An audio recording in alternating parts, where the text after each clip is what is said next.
សួរបងប្អូនអរគ្នាសូមស្វាគមន៍មកកាន់ការរៀនថ្នាក់កុំព្យូទ័រសាស្ត្រជាថ្មីម្ដងទៀតថ្ងៃនេះផងដែរខ្ញុំនឹងធ្វើវីដេអូមួយដែលបង្ហាញដល់អ្នកទាំងអស់គ្នាអំពីរបៀបប្រើប្រាស់កម្មវិធី Word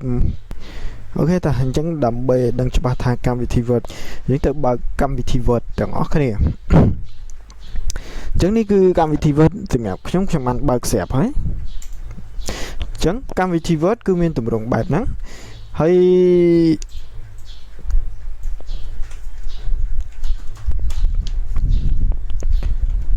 Dissipate នេះខ្ញុំវាយអក្សរចូលទៅក្នុងកម្មវិធី Word មួយហើយខ្ញុំចង់បង្ហាញដល់អ្នកគ្នាអំពីសញ្ញាមួយដែលកំពុងតែ load នេះសញ្ញាមួយដែលកំពុងតែ load ហ្នឹងសញ្ញាមួយហ្នឹងគេហៅថាសញ្ញា cursor នៅពេលដែលខ្ញុំវាអត្ថបទបន្ថែមហើយអញ្ចឹងសញ្ញា cursor ហ្នឹងគឺប្រើដើម្បីវាអត្ថបទបញ្ចូលបើសិនជាយើងគ្មានសញ្ញា cursor ឬក៏កាំងសញ្ញា cursor ឥឡូវខ្ញុំធ្វើឲ្យបាត់សញ្ញា cursor បាត់ហើយអញ្ចឹងបើសិនជាយើងវាអត្ថបទវាកាត់អត់ប្រកាសជាអត់ទេហើយនៅពេលដែលយើងវាអត្ថបទទៅ load ស្អីណាពេញតែមិនដឹងប៉ុន្តែបើសិនជាយើងដាក់ឲ្យ cursor នឹង load បែបនេះវិញ load plot អញ្ចឹងយើងវាគឺបានអត្ថបទឬក៏បានអក្សរដែលយើងបានវាបញ្ចូលទៅតាមអ្វីដែលយើងចង់បានមួយទៀតពាក់ព័ន្ធជាមួយនឹងសញ្ញាបូកឬក៏សញ្ញាដកនេះសញ្ញាដកនេះគេហៅថា zoom in ហើយសញ្ញាបូកនេះ zoom out មានន័យថាធ្វើឲ្យវាទូជាងមុនឬក៏ zoom ឲ្យវាធំជាងមុនដើម្បីឲ្យយើងមើលទៅមានភាពងាយស្រួលក្នុងការមើលទៅកាន់តែច្បាស់ប៉ុន្តែការ zoom in zoom out នៅលើនេះវាមិនមានផលប៉ះពាល់ទៅដល់សិលកិច្ចការរបស់យើងទេសិលកិច្ចការយើងមានន័យថាយើងកំណត់ទំហំមកប៉ុណ្ណាសាយវាប៉ុណ្ណាគឺវាប៉ុណ្ណឹងហើយ zoom in zoom out កន្លែងនេះគឺគ្រាន់តែធ្វើឲ្យយើងមានភាពងាយស្រួលនៅក្នុងការមើលទៅលើអក្សររបស់យើងឧទាហរណ៍ថាឥឡូវយើងឃើញអក្សរប៉ុណ្ណឹងហើយយើងគិតថាទូចពិបាកមើលទៅអត់ច្បាស់យើង zoom out វាមកហ៎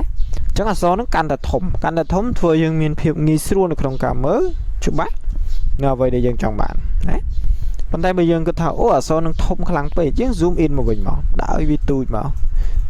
ឬក៏យើងដាក់តែនេះកនោះនេះពាក់កណ្ដាលមានន័យថា50 អញ្ចឹងយើងដាក់យក 50% មកអញ្ចឹងវាឃើញទំហំរបស់យើងគឺប៉ុណ្ណឹងមួយទៀតពាក់ព័ន្ធជាមួយនឹង tool នៅលើនេះ tool មកជួរទាំងអស់នេះអ្វីដែលខ្ញុំបង្ហាញមុនគេគឺ tool home អញ្ចឹងអ្វីដែលចាំបាច់ជាងគេខ្ញុំនឹងបង្ហាញកម្រិតដំបូងដែលបងប្អូនអត់ធ្លាប់រៀនសម្រាប់បងប្អូនដែលអត់ដែលរៀនសោះហ្មងអត់ដែលរៀនសោះអាចចូលរួមទស្សនាជាមួយវីដេអូនេះបងប្អូននឹងចេះក្នុងការប្រើប្រាស់កម្មវិធី Word ចាប់ពីជំហានដំបូងទៅតែម្ដងអូខេអញ្ចឹងនៅលើ tool home វាមានអីខ្លះនេះណាអានេះជា function របស់ tool home ជា tool ទូចរបស់ home ហ្នឹងជា menu ទូចរបស់ home ហ្នឹងបើសិនជាខ្ញុំចុចទៅលើ insert វានឹងបដូរ tool ទៀតអញ្ចឹងបដូរឃើញផ្សេងទៀតទេអញ្ចឹងអ្វីដែលខ្ញុំចង់លើកឡើងគឺ home តើនៅក្នុង home មានអីគេខ្លះអូខេអញ្ចឹងខ្ញុំនឹងបង្ហាញអំពី tool សំខាន់នៅក្នុង home ក្នុងការប្រើប្រាស់ទី1គឺខ្ញុំបង្ហាញពាក់ព័ន្ធជាមួយនឹងផ្ទាំងនេះប៉ុណ្នេះ1 2 3 4នេះខ្ញុំនឹងបង្ហាញទៅលើ tool ទាំង4ហ្នឹងថាគួរតែប្រើ tool ទាំង4ហ្នឹងប្រើវាមិនឥឡូវនេះខ្ញុំមានអត្ថបទប៉ុណ្នេះខ្ញុំមានអក្សរប៉ុណ្ណឹងខ្ញុំធ្វើការ select ទៅលើអក្សរប៉ុណ្ណឹងដាក់មកតម្រងបែបហ្នឹងគេហៅថា select ជាប់ពណ៌អញ្ចឹងមានន័យថាចុចមកឆ្វេងឲ្យជាប់អូសទៅលើទិន្នន័យឧទាហរណ៍យើងចង់បានត្រឹមពាក្យថា page ចុចមកឆ្វេងជាប់អូសត្រឹមពាក្យ page មកយើងបន្លែងមកវិញអញ្ចឹងយើង select ត្រឹម page ប៉ុន្តែបើខ្ញុំចង់បានទាំងអស់ខ្ញុំអូសមកទាំងអស់អាហ្នឹងគឺខ្ញុំ select ទៅលើអត្ថបទឬក៏អក្សរដែលខ្ញុំបានវេហ្នឹងហើយ select ហើយខ្ញុំនឹងបង្ហាញ tool នេះមុនគេដែលមានអក្សរពាក្យថា copy អញ្ចឹងអានេះគឺជារបៀបក្នុងការ copy បើសិនជាខ្ញុំចុចពាក្យថា copy តមក tool នេះវានឹង load មួយទៀតវាចេញពាក្យថាកន្លែង paste ហើយខ្ញុំដោះ select ចេញខ្ញុំដាក់ cursor នៅក្រោមខ្ញុំយក cursor មកដាក់នៅក្រោមហើយខ្ញុំចុចពាក្យថា paste ខ្ញុំចុចពាក្យហ្នឹងមកឃើញបានអត្ថបទហ្នឹងមួយទៀតបានទិន្នន័យហ្នឹងបន្ថែមទៀតទេអញ្ចឹងអាហ្នឹងហើយគឺជាការ copy វាស្មើនឹងពាក្យថាយើងចម្លងរបស់គេយកមកធ្វើជារបស់យើងណាឬក៏មួយទៀតខាងលើ copy នេះគេហៅថា cut ដោយមានរូបកត្រៃនេះគឺយើងប្រើសម្រាប់កាត់អត្ថបទរបស់គេយកមកឧទាហរណ៍ខ្ញុំចុច cut អូខេបាត់អក្សរមកជួរខាងលើបាត់ហើយមានន័យថាបាត់អត្ថបទរបស់គេបាត់ហើយខ្ញុំយកមកផាសមកនេះហ៎វាคล้ายទៅជារបស់យើងអញ្ចឹងទៅអញ្ចឹងប៉ុន្តែវាធ្វើឲ្យបាត់ទ្រង់ទ្រាយដើមវាខុសពី copy វារក្សាទ្រង់ទ្រាយដើមរបស់គេនៅដដែលប៉ុន្តែវាបំលែងបានជាទិន្នន័យរបស់យើងមួយទៀតឥឡូវមួយទៀតខ្ញុំនឹងបង្ហាញអ្នកទាំងអស់គ្នាអំពីពាក្យប៉ុនជាមួយនឹង format painter ប៉ុន្តែមុននឹងខ្ញុំបង្ហាញ format painter ខ្ញុំបង្ហាញ tool នេះមួយទៀត tool នេះមួយមុនសិន tool ហ្នឹងបើសិនជាយើងចូលទៅវាចេញអក្សរនៅខាងក្រោមហ្នឹងគេដាក់ថា font ណាអញ្ចឹងឈ្មោះកន្លែង tool ហ្នឹងគេហៅថា font កន្លែង font អញ្ចឹងគឺជាកន្លែងមួយសម្រាប់ផ្លាស់ប្ដូររូបរាងអក្សរឥឡូវយើងមានរូបរាងអក្សររបស់យើងបែបនេះប៉ុន្តែបើសិនជាខ្ញុំចុចនៅលើ tool font ហ្នឹងខ្ញុំចុចលើតនិចនេះណាអញ្ចឹងវាមាន font ផ្សេងទៀតដែលមានរូបរាងខុសគ្នាឥឡូវខ្ញុំដាក់វិញដំបូងរូបរាងអក្សរហ្នឹងគឺអញ្ចេះនៅពេលដែលខ្ញុំដាក់ចំ font នេះមួយរូបរាងបដូរទៅបែបនេះឬក៏ខ្ញុំបដូរយកអក្សរមួយនេះវាមានរូបរាងផ្សេងទៀតឥឡូវខ្ញុំទៅយក font Times New Roman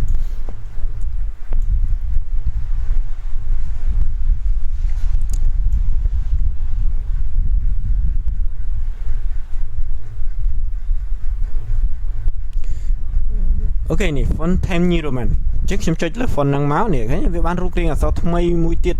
ដែលខុសនេះរូបរាងអក្សរយើងដំបូងគឺអញ្ចឹងណាដល់ពេលអានេះមកចេញរូបរាងបែបអញ្ចឹងអញ្ចឹងកន្លែង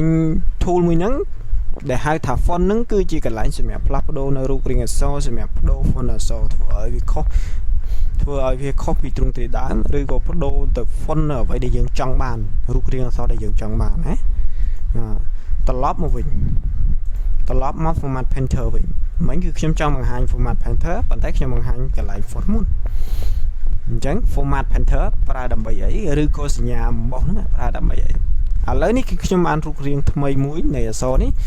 ដែលមិនដូចនៅទ្រង់ទ្រាយដើមទេបន្ទាប់មកខ្ញុំចង់ឲ្យអក្សរមកជួរខាងក្រោមនេះដូររូបរាងដូចអក្សរខាងលើនេះណាឲ្យ font វាដូចគ្នាសាយវាដូចគ្នាមានន័យថាឥឡូវឧទាហរណ៍ខ្ញុំតម្លើងសាយបន្ថែមអញ្ចឹងសាយនេះកន្លែងបន្ទាប់ពីកន្លែង font ហ្នឹងកន្លែងដែលមានលេខហ្នឹងចុចលើតំណែងហ្នឹងមកឧទាហរណ៍ខ្ញុំឡើងសាយបន្ថែមដាក់20ឡើងសាយ20ជាធម្មតាបើសិនជាយើងប្រើបែបធម្មតាតែយើងមិនប្រើ format painter នៅពេលដែលយើងបដូរ font គឺយើង select ហើយយើងចុចលើតំណែងទៅយើងយក font ដែលយើងចង់បានអាហ្នឹងគឺបដូរ font ហើយសេរីសាយយើងចុច select ចឹងដែរហើយយើងមកចុចទៅលើកន្លែងសេរីសាយមកហើយយើងដាក់សាយយើងចង់បានអាហ្នឹងគេហៅថាបដូរសាយអក្សរឬក៏សេរីសាយអក្សរ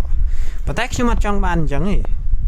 ខ្ញុំអត់ចង់ធ្វើតាមពីហ្នឹងទេខ្ញុំចង់ប្រើតាម format painter តើវាយ៉ាងម៉េចតាម format painter អញ្ចឹងវាមានភាពងាយស្រួលក្នុងការប្រើប្រាស់ format painter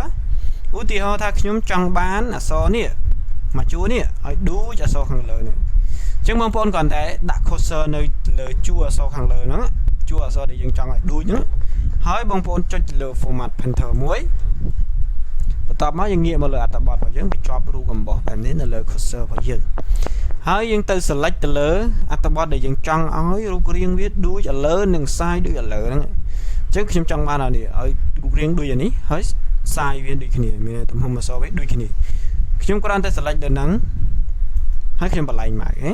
នេះចេញរូបរាងដូចគ្នាទំហំក៏ដូចគ្នាទៀតអញ្ចឹងសង្ឃឹមថាកន្លែងនេះបងប្អូននឹងតាន់ទាំងអស់គ្នាពាក់ព័ន្ធជាមួយនឹង format painter វាប្រើសម្រាប់ហៅឬក៏បដូរទិន្នន័យហ្នឹងឲ្យដូចទិន្នន័យណាមួយដែលយើងចង់បាន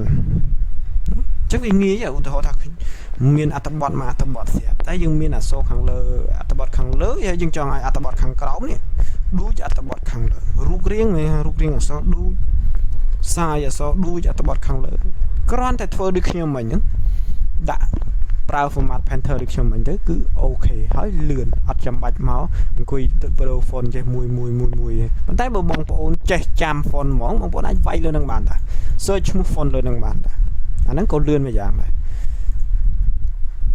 ប៉ុន្តែអានេះវាប្រើក្នុងករណីដែលយើងចង់ហៅឲ្យវាដូចគ្នាមានន័យថាយើង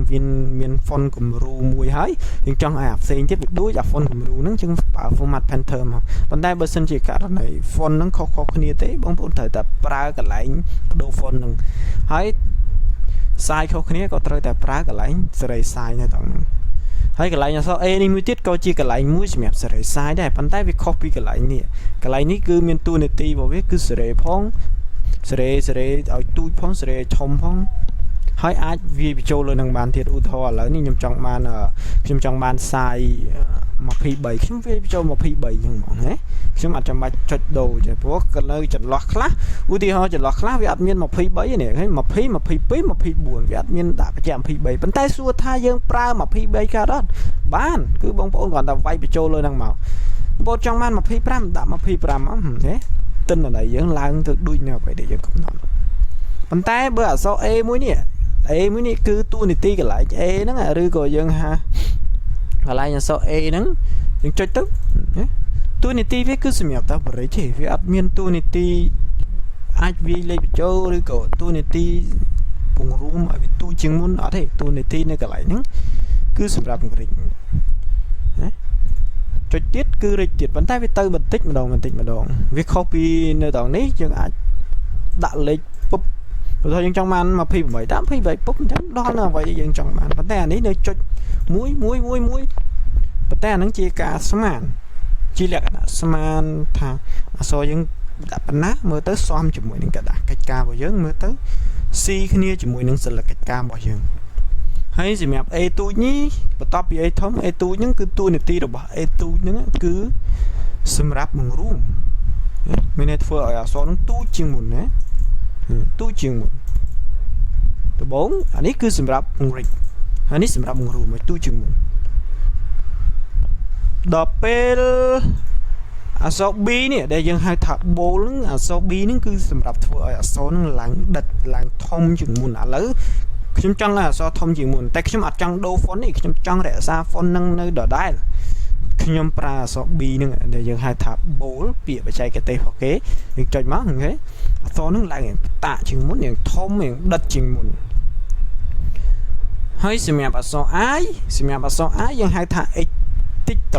italic នេះគឺយើងចុចមកដើម្បីធ្វើអីគេគ្រាន់តែឃើញរូបរាងអក្សរ I ហ្នឹងយើងអាចដឹងបាត់ហើយគឺធ្វើឲ្យអក្សររបស់យើង straight បើយើង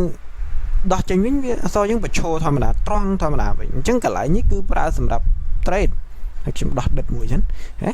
អញ្ចឹងកន្លែង I ឬ italic ហ្នឹងគឺប្រើសម្រាប់ straight ធ្វើអក្សរយើង straight ហើយអក្សរ U underline យើងហៅថា underline ពាក្យបច្ចេកទេសឬក៏យើងហៅថាអក្សរ U ចឹងក៏បានដែរ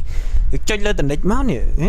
គឺសម្រាប់ដាក់ underline ពីក្រោមសម្រាប់ដាក់បន្ទាត់ពីក្រោមឥឡូវនេះបើសិនជាចង់បានមួយជាន់យើងយកមួយជាន់ប៉ុន្តែបើសិនជាយើងចង់បានពីរជាន់យើងបដូរយកទ្រង់ទ្រាយពីរជាន់អញ្ចឹងយើងបានទិន្នន័យឬក៏អត្ថបទរបស់យើងមានបន្ទាត់ពីក្រោមទៅតាមអ្វីដែលយើងកំណត់ប៉ុន្តែបើយើងអត់ចង់បានទេចង់ឲ្យដោះបន្ទាត់ចេញអស់គ្រាន់តែចុចទៅលើអក្សរ U នឹងមួយទៅគឺបាត់ហើយណាត្រឡប់មករូបភាពដើមហើយសម្រាប់ ABC នេះគឺសម្រាប់ឆូតយើងអាចឆូតបានទេឆូតលើអត្ថបទបង្ហាញថាអត្ថបទរបស់យើងនឹងវាខុសបង្ហាញថាទិន្នន័យរបស់សិស្សនឹងវាធ្លាក់អញ្ចឹងយើងអាចឆូតចឹងបានដែរដោយពីមុនគឺខ្ញុំឃើញគេ print ហើយគេឆូតនឹងដៃគេ print ចេញពី computer ហើយគេឆូតដៃចុះហេតុអីមិនឆូតនៅលើ computer ហេតុអីចាំបាច់យកមកឆូតលើនឹងដៃបើប៊ិចឆូតតដែរបើ computer វាមាន function មួយហ្នឹងយើងគឺប្រើវា off function ហ្នឹងទៅបើយើងចង់ដោះវិញចុចលើហ្នឹងមកហើយមួយទៀតពាក់ព័ន្ធជាមួយនឹងអក្សរ X នេះយើងហៅថា subscript ហ្នឹងគឺសម្រាប់ធ្វើឲ្យទូចខាងក្រោមមានដាក់សន្ទុះពីក្រោមធ្វើឲ្យទូចខាងក្រោមឧទាហរណ៍ឥឡូវខ្ញុំវាយហើយខ្ញុំចង់បានឲ្យទូចពីក្រោមខ្ញុំចុចលើហ្នឹងជាប់លើហ្នឹងខ្ញុំវាយលេខ2ហើយខ្ញុំដោះវាមួយវិញខ្ញុំដាក់អក្សរ O ណាអញ្ចឹង 2O ដាក់ឲ្យខ្ញុំស្រីឲ្យវាធំតិចអញ្ចឹងនេះ 2O តាមពិតខ្សែនៃលេខ2ហ្នឹងគឺដូចតែគេខ្សែ72ដែរណាអក្សរហ្នឹងក៏72លេខ2ហ្នឹងក៏72ដែរប៉ុន្តែហេតុអីបានវាធ្វើទៅទូចអញ្ចឹងដោយសារតែយើងដាក់ subscript មិញណាបើសិនជាខ្ញុំ select លើលេខ2ហ្នឹងហើយខ្ញុំចុចទៅលើ subscript មិញវាឡើងធំវិញណាខ្ញុំដោះ subscript ចេញលេខ2ហ្នឹងធំស្មើគេវិញហើយកន្លែងមួយនេះគេហៅថា superscript នេះគឺសម្រាប់ដាក់សន្ទុះពីលើខ្ញុំចុចមកហ្នឹងលេខ2ហ្នឹងទូចតែទូចទៅលើមិនមែនទូចមកក្រោមដូចមិញទៀតទេឧទាហរណ៍ដូចខ្ញុំវាយ19 T8 អញ្ចឹង T8 ខ្ញុំចង់ឲ្យទូចលើអញ្ចឹងដាក់ទូចលើមកណា19 T8 កន្លែងហ្នឹងគឺជាកន្លែងសម្រាប់ដាក់ឲ្យ so bởi những túi là subscript bởi subscript សម្រាប់ឲ្យទូចខាងក្រោមផ្ទុយគ្នាពីរហ្នឹងគឺ function ផ្ទុយគ្នាហើយមួយទៀតសម្រាប់ការ highlight color ពីក្រោយអក្សរយើងប្រើ tool មួយនេះ AB tool AB ហ្នឹងចុចទៅលើតនិចហ្នឹងមកវាមាន color អ្វីដែលយើងចង់បានឧទាហរណ៍ខ្ញុំចង់បានពណ៌លឿងខ្ញុំដាក់ color ពណ៌លឿងអញ្ចឹង highlight នេះគេហៅថា highlight ពីក្រោយអក្សរមិន highlight ពីមុខទេ highlight ពីមុខមើលឡើងឃើញអក្សរហើយអាហ្នឹងគេហៅថា highlight ពីក្រោយអក្សរហើយយើងចង់ដោះ highlight ហ្នឹងក៏ select លើហ្នឹងមកហើយចុចលើត្រង់តនិចហ្នឹងវិញយកពាក្យថា no color អូខេវាបាត់ highlight វិញចង់ដាក់ក៏ទៅ select ហើយយកចុចលើត្រង់តនិចហ្នឹងយកពាក្យក៏យក color ណាមួយដែលយើងចង់បាន